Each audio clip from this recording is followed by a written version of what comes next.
welcome back to the Northern Strength Fitness Podcast. Today I have an extremely rare and an awesome opportunity to have a sporadic guest on the show. I've got Pierre here. Hi, Pierre. How are you today? Hey, hi, Brendan. Happy to be here. Very excited to be here. Yeah, so Pierre's been on this amazing adventure, basically, and he's stumbled upon Tisdale, Saskatchewan. So I'm going to give a little bit of an opportunity, but Pierre is going to share his story with us today. And I hope you guys are excited about this because this was completely unplanned, but I'm excited to learn from you, as I'm sure you're excited to hopefully learn from me. This is an amazing opportunity that I'd like to seize because I've watched your episodes of your podcasts, most of them, and really nice opportunity to face to face with some ideas and having a really good conversation. I think we'll have a good conversation. It's going to be fun. It's going to be good. So I might say that I'm sorry in advance for some of the English mistakes I might make, English being my second language. I was just about to say, if you guys haven't noticed, I'm pretty sure you might have caught up on Pierre's accent, in which I think we've agreed on to not say our last names, but I'm Brandon Crevettes and you are Pierre Beauregard. See, I would have Beauregard. I would have messed it up though. Crevettes. So we're going by Brendan and Pierre. Yes, exactly. So we'll do our best with that. But super excited to have you on here. So we've had a little bit of an opportunity to meet each other briefly a couple days ago. You've been in Tisdale for a little while, traveling across Canada, and I'll let you kind of dive into more of this, but Pierre's got a book here, so if you guys are just tuning in, make sure in the YouTube description, you guys can go and check out where to find this. He's got a website. I'll link that down there. You guys can follow his journey as he kind of travels across the country to compete in an Ironman. And somehow, you weren't supposed to end up in Tisdale, but you did. So we got here today. I reached out to you on Facebook. You were looking for a place to stay. Exactly. But I'll let you kind of tell your little, it's a big adventure, a crazy adventure, some would say. I called it the crazy tour. There you go. So tell us more about it and how you ended up here in Tisdale. Oh, amazing. So I left Granby, which is my departure town where I live in Quebec, east of Montreal, on April 9th. So I'm closing on to 10 weeks now on the road. And I'm going towards Alaska to perform an Ironman triathlon over there. And Tisdale was not on my route. It was not planned for me to stay here. So since it's a speaking engagement, I have about 15 towns that I plan to stop and perform speaking engagement. I didn't have time to communicate with all the organizations I wanted before leaving Granby. So some towns I don't have or very few engagements. So I went through. I was a little bit ahead of time when I got into Yorkton in Saskatchewan, and I decided to go out of my way a little to go see the corner where the accident happened with the Broncos bus that happens to be 30 kilometers north of Tisdale. Mm-hmm. And it was a very special place to stand, and there are not a lot of words about what happened over there. No, it's not an easy conversation for lots of people around here to have. So, and I found that interesting when you came to town. You told me that's why you were here. I was genuinely moved. I was like, wow, and I knew it was a big story across the country, right? And even potentially the world. But for someone who's in your shoes, competing in Ironman, traveling across to then want to diverge to here just to check that out, just kind of resonated how impactful that was for everyone around us. So I carry a tent with me on my journey. So last Sunday, I camped on that corner, 100 meters from the cross and the monument that is there. And so it was very moving and everything. And on Monday morning, it was I couldn't remember the date, I think June 10th or something like that. I got up, and for the first time in my journey, the fire smoke from the west rolled in pretty heavily around, I was shocked.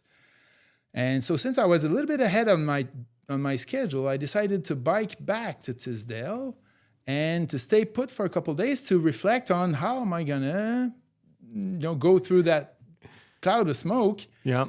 And since I'm on a speaking engagement tour, I'm not afraid to get in touch with people. So I put a message on Facebook on the Tisdale question and answers, and I waited a bit, and I got about 24 hours later 4 offers to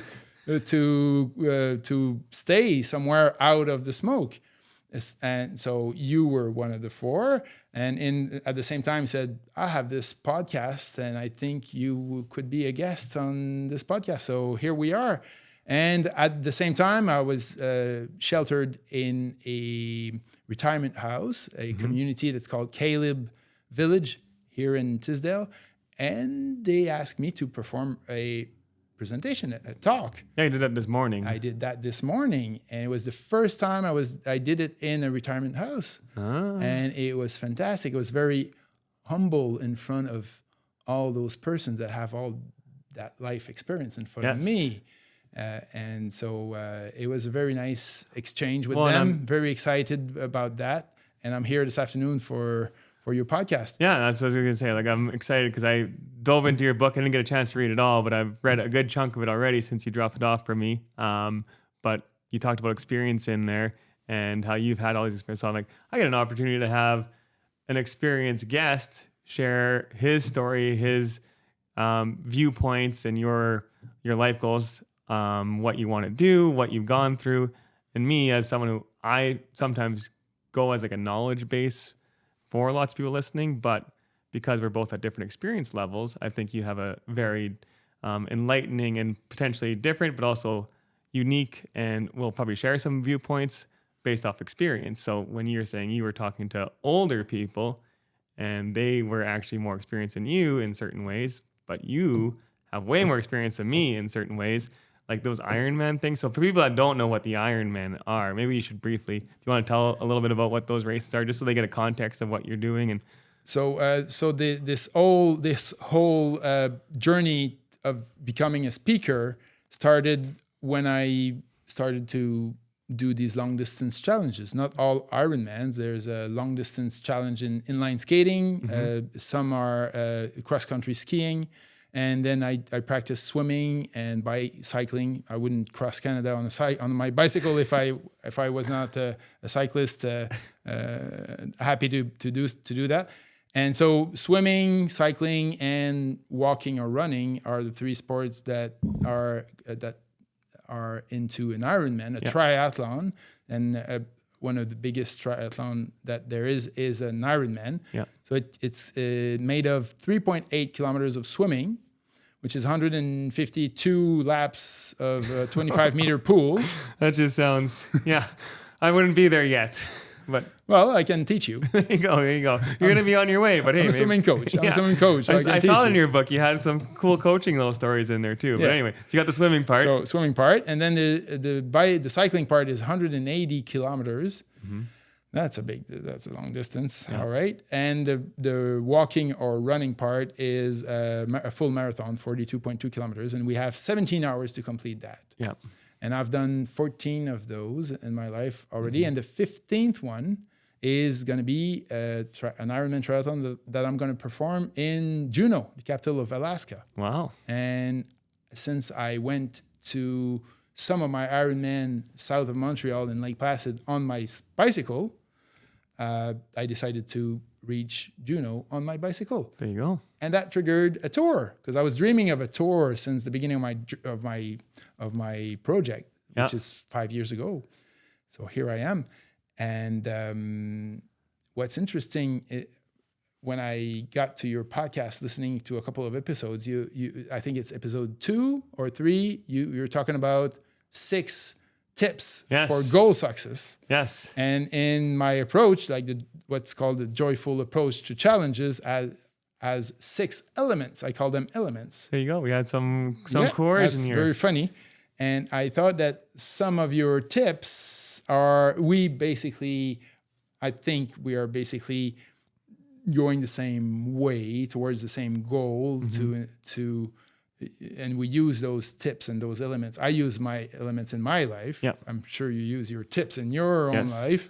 And we try to, we like to share, obviously, with your podcast, my book, my talks, we share those ideas. And I thought the opportunity of putting those 6 tips and my 6 elements face to face somehow, and maybe have a challenging exchange on that, that would be very interesting. And I know. So very happy to be here for that.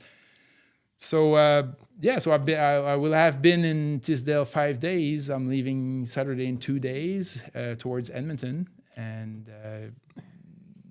continue on the journey.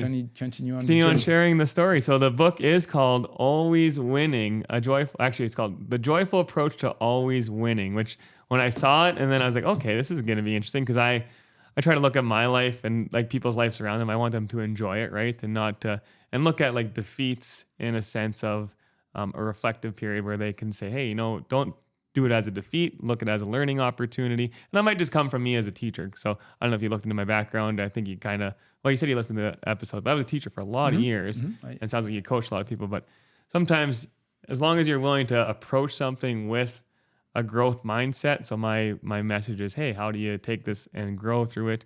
And in that same sense, how can you still use it as a win and be joyful about it? So I think we got some like things that we could definitely dive into here. I've got my 6 goals, and we got them over here. So if we didn't refer to them at all, then by all means, but we wrote them down. So I think what we're going to try to get into for you guys that are listening is we're going to talk about our approaches to them. He's got some viewpoints here. I've got some viewpoints there. Maybe share some stories along the way, but hope you guys are listening.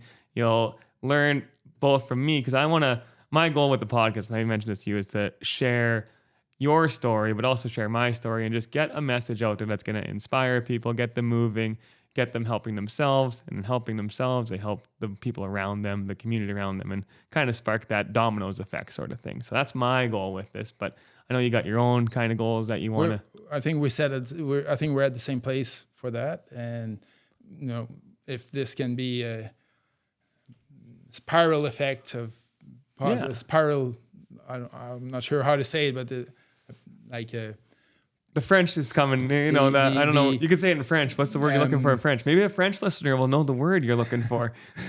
It's un effet. It would be an effet amplificateur, like an amplification effect. There you go. See, perfect. Now people are like, "Oh man, there's a French word in the podcast. I love it. I love it." No, that's awesome. I think we're gonna. One of the interesting thing that for my journey is the fact that this talk exists for 5 years now. The book 4 years. Now I'm touring with this. But before 2016, 2017, it took me 10 years to figure out that there was something there in my approach to challenges that was kind of left field. I started to do these long distance challenges in 2006, and for a matter of coincidence, it's a sequence that got triggered by the first one. And every year I do 3 or 4 or 5. And in those challenges between 2006 and 2016, I got asked the same question all the time. And that question was, what is it with you? Like, how come you're having so much fun? Yeah. Like, I'm not very fast. So let's say in the 4th quarter of any challenges, any long distance challenges, I'm with the ones that their plan didn't work and they're out of energy. They're and you're just like discouraged. But my plan is to go that speed, and I'm having so much fun. Yeah. And they're saying like, "What's up with you? Like, are we doing the same race? Like, what did you take? What's your secret? How come you're having so much fun?" And I went to my family and friend asking them like, everybody thinks that, right? Everybody does this. And they said, no, Pierre, you're the only one we know that thinks that and does this and say this and do that. So I went back to my races and I kind of found out that, that. So I put words around that, became my talk. And it's been 5 years now that I'm sharing this message. So it all started by a question during my races. Yes. And those 6 elements are there. So how do we go from here, Brendan?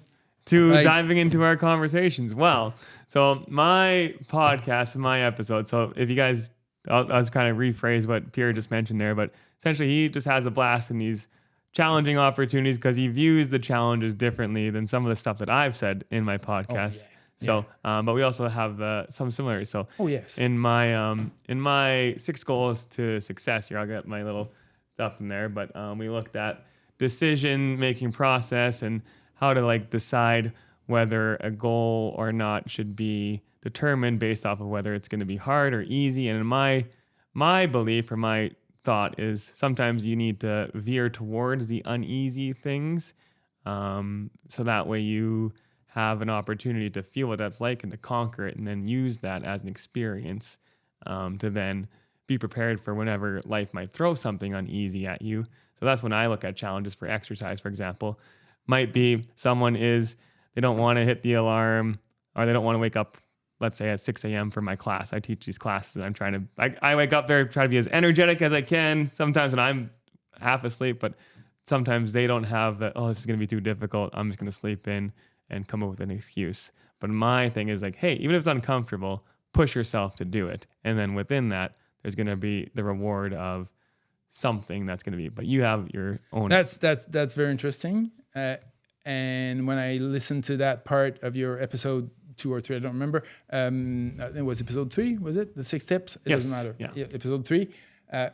You're referring to as things that are not easy. It's not easy to train. It's not easy to be disciplined. It's not easy to tackle. My view is that, and it was revolving about the decision making. You make a decision and you go at it and you keep at it, if I'm saying it right. My view on that is that if you find the sport that you love, if you find the physical activity that you love, that you like, and you're comfortable with, and you love doing it, in indoor, outdoor, gym, or whatever sports, if you find the sport you love, it will be easy to go out and practice that sport. I use the word practice here. Well, I think we're going to get further. So I think if you find the right sport, the right activity, it will be easy. You will be the motivation will be there by itself. Yeah, it will not be uneasy. You will want to go out. You will want to practice that activity, that sport. If it's not easy, you were talking a bit further in your 6 element and your 6 tips, you're talking about motivation and discipline, and you're saying that you need discipline when the motivation fades out. Yes, because my viewpoint is you might start something super motivated, and this happens a lot in the gym, and that's why I'm trying to relate to the people that I see in the gym. They start super motivated, they want all these goals, and all of a sudden they start to veer off of those goals, and their motivation is slacked off or whatever. And it's like, well, if you still want to reach those goals, then that's where the discipline comes in, right? But my goal and your view is, again, we got our slight little differences. Exactly. So. But these are a slight difference, and it's interesting to put them face to face. If the motivation fades out, you have to, and that's another one of your tip. The bonus one at the end one is the reflection that you can put into an experience that you have, you finish or you didn't finish, you reflect on an experience that you have. If your motivation fades out, I think that you throw some reflections into there, into that and there. And it takes lots of courage, I think, to wonder, to ask yourself, do I really love that sport? Do I really like doing this activity? And then you reflect on that, you sleep on that, and the answers will come. Some answers will come. And if the answer is, I'm not so much thrilled about doing that sport.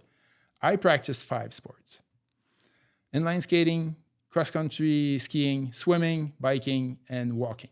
These are the 5 sports that I practice. I do almost all of those, except I'm not a very good swimmer. So I'll teach you. Yeah. So and then you're a gym. You obviously I go to the gym. I try to lift weights. Yeah. which I don't. Yeah. So and I love those sports.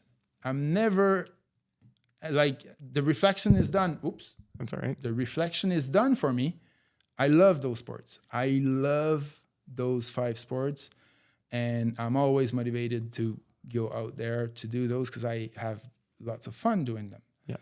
So then for if someone, the motivation fades out, for someone that's not motivated in those sports, your view is to reflect on it and have this answer coming from your heart, from your head, saying, and if the answer is yes, I love that sport, well, then motivation will be there.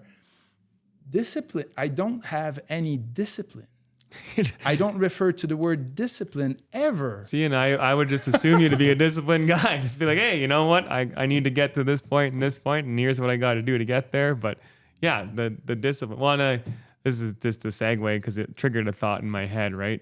So sometimes I used to challenge a lot of students in this, and even my own thinking, and maybe this is where it's veered from, but as a teacher, lots of times I found a lot of my students would give up on something too soon to fully experience it. And they had to push through some discomfort before they can fully be able to do that reflection point to decide whether or not they like it. Like I guess it's just from those years of having kids. Oh, I don't want to do these math problems, right? So, and all of a sudden they figure out how to do it because I say, no, we're going to do it. You're going to go through these steps. And if they can't do it, let's reflect and reflect. And all of a sudden it's like, they get so much confidence and pride for when they push through those discomforts, and all of a sudden they start to like the fact that they've done that. So that's my kind of spin on that, right? So I like that reflection part that you have, or you talk, what was at the end of your, I think it was finding courage, right?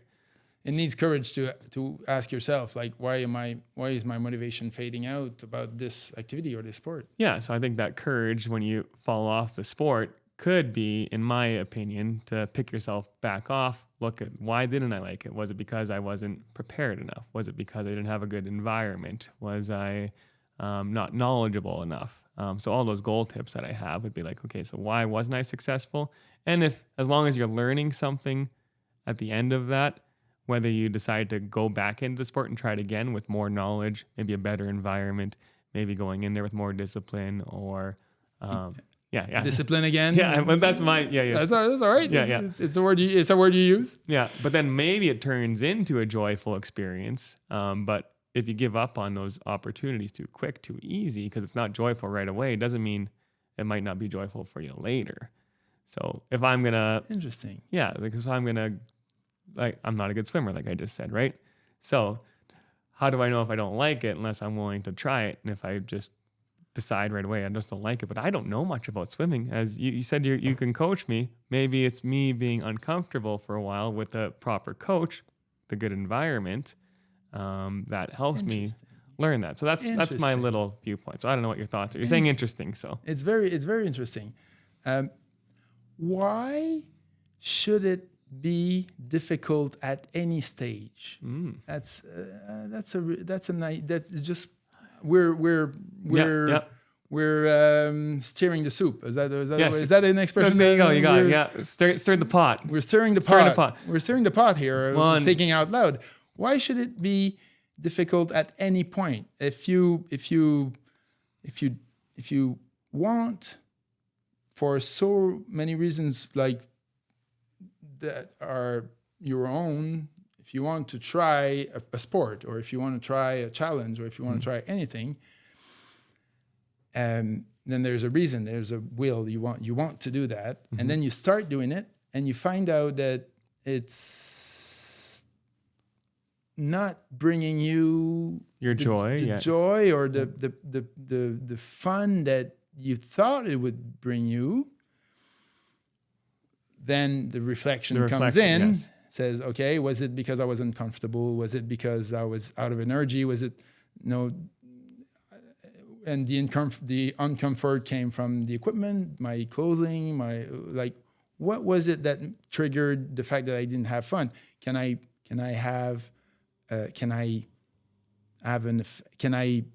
fix that Yep. and try again? Yes. Or is it just that I didn't have fun? Like it's too long, too hard. And so you're allowed to put it aside, I think. You're allowed to put it aside and say, you know what, that didn't bring me what I wanted. Let's try something else. You can always go back. That's true. But I like that. Yeah. And if the will is still there and you say, well, I didn't have fun for such reason, this reason, I'm going to try to fix those elements and those things, and I'm going to try again, then go at it again. And it doesn't have to be difficult. But difficulties are going to arise. Difficulties are going to be there. You're going to have some challenges, some obstacles, and they're part of that. They're part of it. So if you want to, but I feel like you should enjoy those little challenges that you're going to. Those obstacles are part of it. You're kind of looking forward to it. Like, hey, I'm looking forward to this thing. I know I got to overcome and conquer, right? Yes. And somebody one day has made a parallel to me. And that person said, what's your spirit when you are standing at the start line of an Ironman? It takes 17. We're allowed 17 hours. So, and I'm not very fast. It takes me 15 hours to complete an Ironman when I go at my speed. So I put it the full day in it. And I say, I'm invincible. Like I'm so positive and so I'm going for it. And the most important part of any of my challenges is the starting line. Mm-hmm. The finish line is always optional, but I'll do everything I can to get there. Yep. Out of my 65, I'm at 65 now, long distance challenges. There are 3 that I haven't completed. I'll do everything to get to the end, to the finish line. And the person in front of me said, you have some difficulties. I say, oh yeah, some digestive problems. I might have some cramps. I'm losing some. I'm out of energy at some points. I have technical problems on my bicycle, which is just part of being human and alive in general, right? Yeah, but and then she asked me, are you going to stop because of this? I said, no, nothing's going to stop me. Eventually something will stop me. I have 3 events that I haven't completed, and that's great. And I like how you said that. I like how you said that's great, though. How you've had those experiences that have stopped you, that you say that's great. Yeah, that's interesting. So what makes those experiences that did stop you? Why would you use the word great in there? Because a lot of people might not like the thought of failing as a great. And I agree with you. I'll just start off there. I think having failed opportunities is great, but I just want to hear why you use hey, I've had 3, I've done 65, and I've had 3 that are great. Like, what made you use? Well, they're all 65 are great. Yeah, well, including the 3 that I haven't finished. Yeah, and there's one word you're using that I'm not using. You're using the word failure. Like you were talking about the 3 that you haven't finished, you fail, and it's still great. I'm not using the word fail. There you go. I like it. The success, your first tip and the goal, your 6 tips to success. The first one is decision making, the decision process. And in my approach, the first element is about that very amazing moment of every one of my challenges. It's the starting line. Yes. That's the most important moment of any challenges. And that's where we should be proud of ourselves. That's where we should be, that's where the accomplishment is. Mm-hmm. And it's a success by standing at the starting line. Yep. By making that decision of showing up that morning. And there are a lot of starting lines in our lives. When you register is another one. Yeah. And when you wake up in the morning is another one. And that's where I was getting at with my story, is that the person said, why don't you bring the spirit of your Ironman 15-hour race into each day? Because between 7 a.m. and 10 p.m., there are 15 hours. Yes. So when I wake up in the morning, nowadays, I'm in an Ironman every day with the same spirit. Yes, I like that. And the starting line is where everything is achieved. It's a success. The rest of the day doesn't. What happens is is what happens. And you get to the finish line, it's kind of cherry on top, but it's irrelevant. The success is there at the beginning. So there's no failure. You don't fail when you look at it that way. And you bring it into your life. If you make a decision in your life to change job, move from a town to another, reflect on your life partners, make big decisions in your life. When you make the decision, the outcome is unknown. The outcome is kind of not written. Not the certain. Finish line is not drawn. Yeah. And so when you make that decision, you succeed. It's all there. That's my main thing. Yeah, you get there. Yeah. That's and then the rest. That's slightly, and that's what I enjoyed about your approach to it. Right, the approach to always winning was I never thought about it this way, but in reading your book, it started to trigger some thoughts in my head. Like, hey, so that's. I think it's in direct line with your first tip, which is the decision-making process. When you make a decision, you're standing at the starting line. Yes. So we're basically saying the same thing. Yeah, and then regardless of what you decide to do that's why I wanted you to, when I paused you about saying, hey, you didn't finish those races, why would you, or I use the word failure, it's like, but you turned those maybe not finishing, it's not a failure, right? It's just the success was starting and the end was unknown, and just be happy that you're able to start those things. That's the success for you. Yeah. And in the book, I know that you dove into kind of why you reflected on that. So I encourage anyone that's interested to dive in more to check out the book and on the website and stuff. But so when I was like, oh, I gotta look into this, right? And you have these other words like try stuff, right? And I think we have a similarity in, hey, I want people to try things. They might not always be successful in them, but at least you can reflect on that, which again, we have some common grounds on that. My thing that I found interesting too, though, because and this is in our differences of views, but I think there's still some similarities here. So the start line, so I got this race coming up. It's the Northerner race. I don't know if you clicked on it. Yeah, I haven't. Yes. I heard of it. So obstacle course race, and I'm encouraging people to come try the race, and for them just to register. I'm super pumped when they register, which is awesome. Like I share that excitement for them because I know lots of people that are coming get nervous, right? But hey, you won something by registering.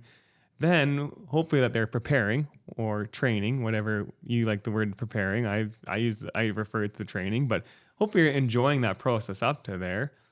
If it's not there, just when you get to that start line, be successful that you got there, and enjoy the people around you. Enjoy the fact that you're still alive. You're still there to compete. You're enjoying whether the weather's good or bad. You're in that moment with the people, something that you can most likely reflect upon, and that's a huge win right there, right? You put the time, you put the money, you put the preparation, you decided what you ate, the food you ate. You decided to put aside a bunch of food. Yep. And one of those two groups tastes better than the other usually. You made all the reflection that brought you to that starting line, and so we're saying basically the same thing on that. That's great. There's one thing I want to bring up, if I can. Yeah. It's your vision of, you are inviting us in your 6 tips to have a vision of what success would look like. Yes. And when it happens the way it happened, if it happens correctly and you get to that vision, then you invite people to reflect if it's a success, if it happened, and if you use the word fail, if it didn't turn out the way you wanted it to be, then you have a reflection on that. And what I do in my approach is that I invite people to reframe that and put the vision of success at the starting line. So there's no failure. The rest is just great. Yeah. So that's why the great. All of my events are great, even the and ones you're that in there, I haven't like, finished. hey, I had my success, and the rest is just cherries on the top kind of thing, right? And that's what triggers my events to be so joyful, so a party all the time, which brought people at my side saying, "What's going on with you? how come you're having so much fun? We're 14 hours into a long journey. It's tiring. And how come you're partying? And and I think that goes into, and I'm going to segue into like a little bit of a mental health thing here, if you don't mind, but it goes to like that whole thought process of, what's the word? Anxious. When you're anxious, right? A little nervous, a little unsure of what's going to go on. But if you're able to get rid of that anxiety by realizing the success that's led up to where you are now and appreciate just life in general, appreciate all the time that you put into stuff, the time that the people around you have put into you, the time that you put into them, and look at that as the success. And sure, the outcome is uncertain, but you are successful just by being alive, being happy, doing things that you hopefully love, right? Or challenging yourself to try new things. And if it doesn't work out, to look at that reflection and be like, hey, so I think that whole anxiety, to be able to push that away at the start line and just enjoy the race would be a super powerful thing, right? So for anyone that's going to go to challenges and say, hey, you know what, let's push the anxiety of the race or the challenge and ahead of you off to the side, because you're there, you're starting it. All those other things are wins. I like that part of it. So I think I just wanted to, with anxiety, I think that's the fear of uncertainty, but you're almost pushing that off to the side at the start of the race. Yeah. I don't know if you ever thought about it like that, but I agree with all you just said. It's there may be different words, but it's the same thing we're saying. I'm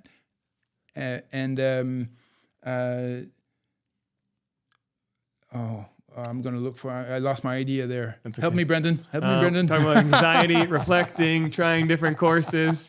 I can recap it, but I don't know where else we were at. I lost my idea that I was going to throw at you. I was going to throw at you. Well, I had one more thought here, and maybe it'll come to you, okay? So yeah, go ahead. So my other thing was like the finish line, and this is my viewpoint, because I was like trying to like think about, okay, so why do I value a finish line, or even if I don't get to the finish line, that ending point. And I think that ending point for me is like another start opportunity, which I get excited about.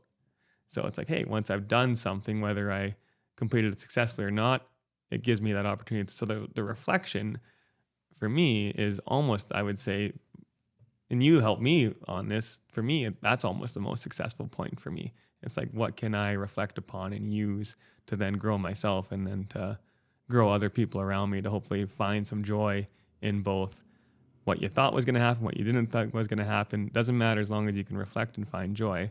So I never really thought that deeply until, lo and behold, you were biking across Canada and had this awesome opportunity to have this podcast, and I got a chance to read your book and get to know you some more. So nice. I just wanted to highlight that today too. So nice. You already do that in your tips and your podcast.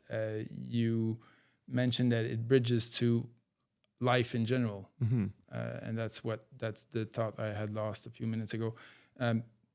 It bridges to all our life's challenges, and as a matter of fact, when I put this speaking engagement together and I wrote that book, at one point it became so clear that it started to have an effect on all other aspects of my life. Yes, it kind of came back at me like a boomerang, hit me in the back of the head. You got a lump there still, or is it okay? Yeah. Is it healed now? Well, I don't know. But I went at this joyful approach through sports, and then at one point, people made me realize that it was applying to all life in general, and it came back at me like if I had not written that book. It affected my life in all aspects, like I had not written that book. It's crazy. So making a decision, we don't know what the outcome will be at the end, and we live the journey with our biggest, most powerful energy that we want. Yeah, and we put at it. I like the life reference too, because that's exactly what I was hoping people can get from this. Look at sports and or activity, and how can you transfer that to just your everyday living, right? What things can you learn through a different approach, right? And how can you apply it to what you're doing in your everyday life, whether it be we mentioned a couple of times practice training. Oh yes, I'd like us to. I don't know if it's okay if we have time. Yeah. We got lots of time. We got lots of time. I never use the word training. I never train. Yeah. In my presentation, in my talk, I at one point I say, some of you train. I'm happy for you. I hope you love it. I never train. Never ever. I'm only having fun. Yes. If you guys haven't checked out the video, by the way, so I'm going to, you guys can see a sweet bike behind him. So if you guys, that's his fun back there. So yeah, it's pretty awesome, by the way. So anyway, go on. It's missing the trailer. I know. Missing the trailer, yes, but yeah. So I never train. The example I always give is my girlfriend lives in Montreal. I live in Granby. That's 80 kilometers door to door. I don't have a car on top of that, so I go see her once or twice a week, 8 months a year. I don't bike in the snow, on the ice, and I'm not trained. I'm going to see my girlfriend. Yeah, this is just me just doing my things, right? I'm going to see my girlfriend. I'm not training, and I enjoy so much those challenges that I kind of redo them. So I went 11 times on my bike to the Lake Placid Ironman. That from Montreal is about 200 kilometers. Get there in 2 days. I'm not hurting myself. It's really nice. And there, one of the manager of Ironman, the company, was like bumping into me every year saying, you don't bike to an Ironman. You don't do that. Who does this? You're supposed to come here rested and then run the Ironman, not bike there. Exactly. So it's like every year was saying like, still on your bike? Yes, I love it. Well, you don't bike to an Ironman. And at one point, after 5 or 6 years of that, he said, "Okay, I've had it with you. You're still here. You're still biking.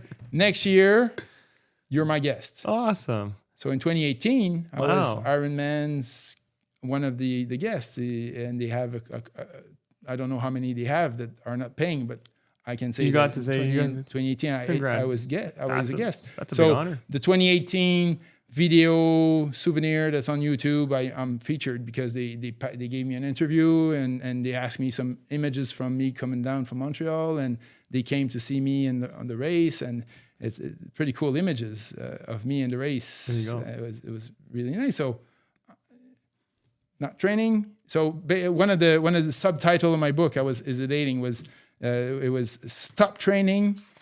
It was stop training to complete an Ironman.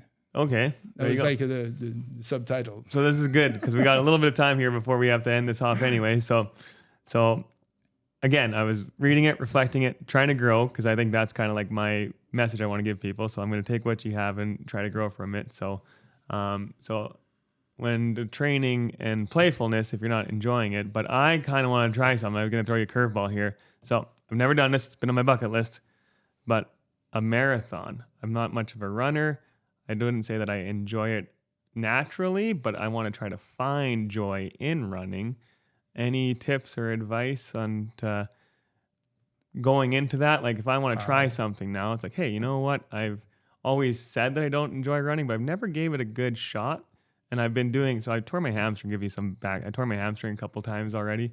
So I'm just so you're asking me for advice on running? Well, and I'm not a runner. Well, just in challenges, right? So this is gonna be a challenge for me, right? So I'm looking at doing like a running thing to kind of inspire some people. I was looking at a marathon. I've always told myself that I'm not a runner, and I think I've given up on myself. I don't want to be a hypocrite, basically.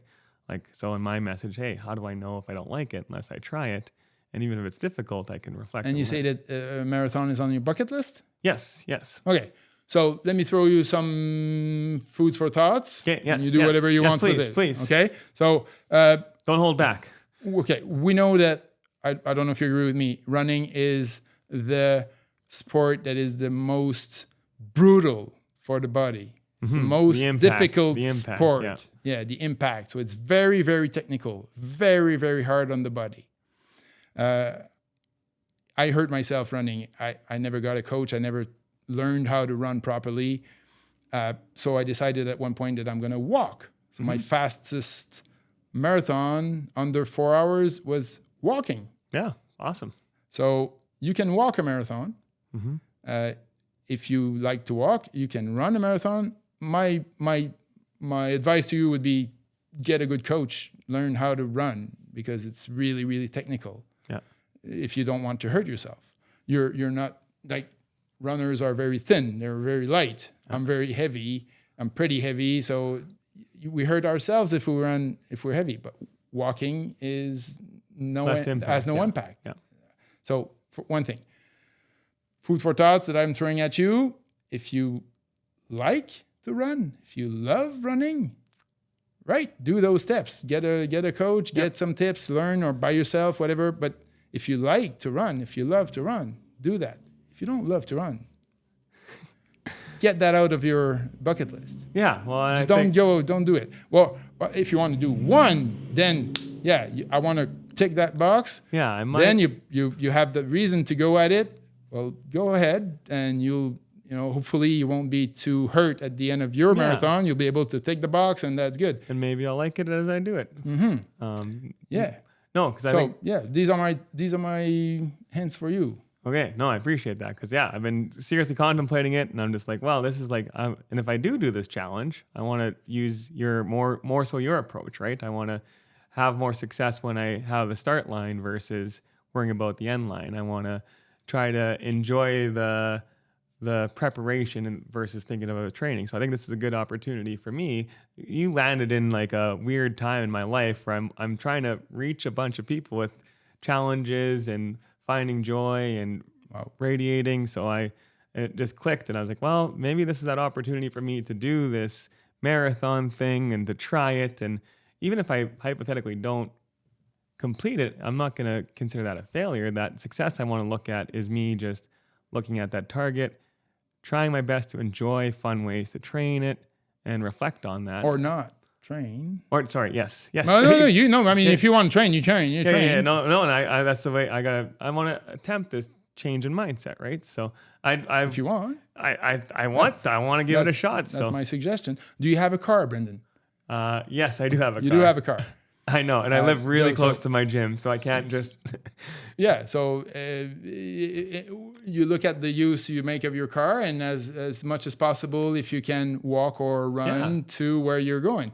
That needs another set of mind. If you're going to a friend's place regularly, then you have a set of clothes there, clean clothes there, or you have a little bag, very light with some light clothes in it, and you change when you get there, and then put your dirty clothes to come back, or you go to work, you're really close to your work, but leave your car in the driveway. And if you enjoy these active transportation, then you're winning. Like you're saving on fuel, you're getting your body in shape, and you're taking care of your health. What's the third one? You're saving money. You're taking care of your body, and you're not burning fossil fuel, which is always a good thing in our world. Yeah, well, that's ties into our my thing and your thing here is like put yourself in a good environment, make those good decisions and stuff. So I think we had a really good a good conversation. I don't want to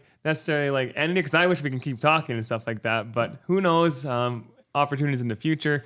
I think it's awesome to have you on the show. I think we learned a lot. And even people just listening to your quick little tips here, right? And how to maybe get more active in their life. Like do those backpack things. Look at life as fun. Try to find those things. Try to find joy in the start. Surround yourself. And it's okay to have differing opinions too. Stop training. Train harder. But I think us just to be able to connect and find similarities and differences and hopefully reflect and grow. And I think that's the goal in life. So it's been awesome. It's been great. Yeah. So you're on your way to your trip to Alaska. So hopefully you guys are listening. You guys want to follow him. Again, I'll link the website on there. There's an English and a French version of it. Yeah, there are a French page, English page. Pretty much you need to look for the English page, the Crazy Tour. Yeah, the Crazy Tour again. And then the book is called, again, once more, The Joyful Approach to Challenges, Always Winning. Yeah, and the website is it's 4 words in French. So you need to look into your description of your podcast. It's pleinairenor.ca. So it's basically golden outdoors. Oh. So if you find that word, those words that you can't seem to make up sense there, it's Plein Air en Or. That's the website. Yes. Yeah. Awesome. I'm very happy to have been invited here. Yeah, this is awesome. Thank you so much. Yes, thank you. I appreciate it. All right, guys, thanks for listening. Make sure you guys leave a comment for Pierre. I'm sure he'll check it all out, and we'll catch you guys on the next episode. This was amazing.